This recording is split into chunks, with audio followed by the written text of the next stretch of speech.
মাত্র 10 মিনিটে ঘরে তৈরি করে ফেলুন একদম রেস্টুরেন্ট স্টাইলে চিজ পিৎজা।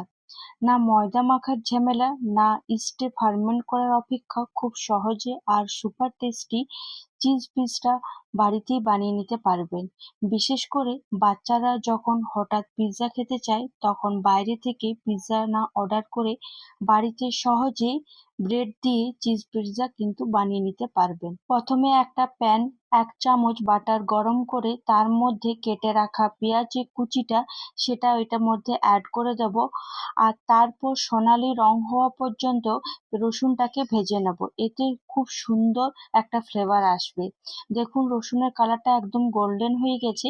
এরপর একটা পাত্রে রসুনটাকে ছেঁকে নেব আর বাটারটা আলাদা করে রেখে নেব। এটাতে আপনারা রুটি পরোটার সাথেও কিন্তু বাটারটা ইউজ করতে পারেন।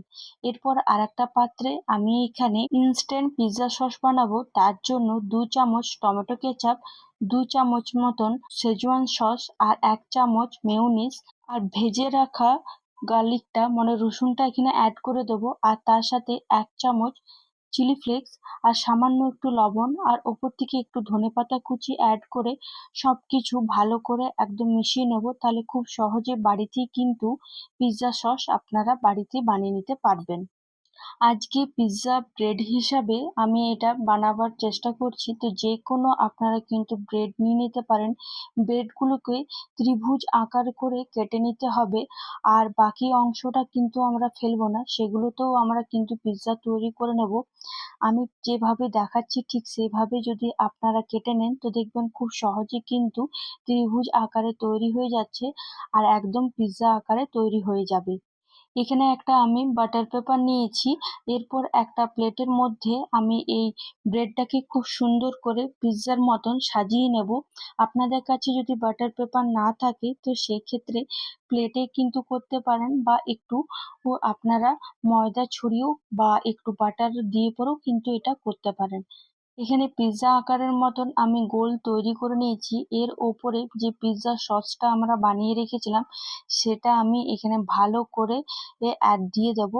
বাকি সসটার মধ্যে পনির মিশিয়ে আমি ভালো করে কেটে রেখেছিলাম, সে পনিরটা এখানে ওই সসটার মধ্যে অ্যাড করব। দেখুন এখানে আমি ভালো করে পিৎজা সসটা অ্যাড করে দেওয়ার পর এখানে যে পনিরটা কেটে রেখেছিলাম সে পনিরটা এখানে অ্যাড করে দিলাম। আপনাদের কাছে যদি পনির না থাকে তো সেক্ষেত্রে পুরোপুরি স্কিপ করতে পারেন।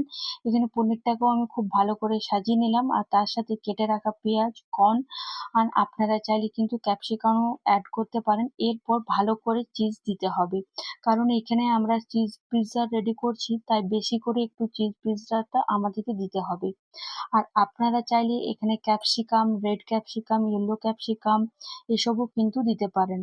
এরপর বাকি যে কেটে রেখেছিলাম সেটা কিন্তু আমরা ফেলবো না, ঠিক সেই প্রসেসে ভালো করে সাজিয়ে আমরা আরেকটা পিৎজা তৈরি করে নেব। প্রথমে যেভাবে দেখালাম ঠিক সেভাবেই কিন্তু এটাও আমাদেরকে তৈরি করে নিতে হবে।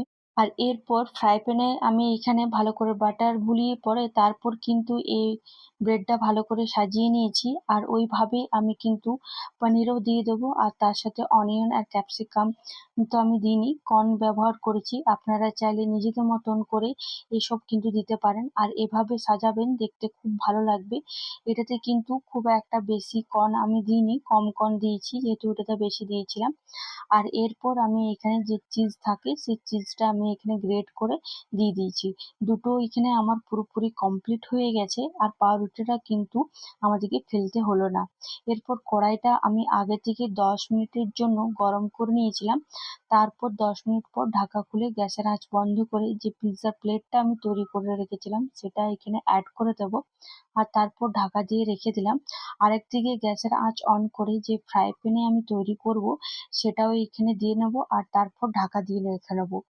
আপনারা চাইলে এটা কিন্তু ওভেনও করে নিতে পারেন, কিন্তু ওভেন ছাড়াই এভাবে গ্যাসেও কিন্তু খুব সুন্দর হয়ে যাবে। অনেকের কাছে ওভেন থাকে না, তাই একবার এই পদ্ধতিতে আপনারা কিন্তু করবেন। দেখুন চিজটা কত সুন্দর মেল্ট হয়ে গেছে। আশা করি আপনাদের ভালো লাগলো, আর ভালো লাগলে অবশ্যই একটা লাইক করবেন আর এইভাবে পাশে থাকুন। অসংখ্য ধন্যবাদ।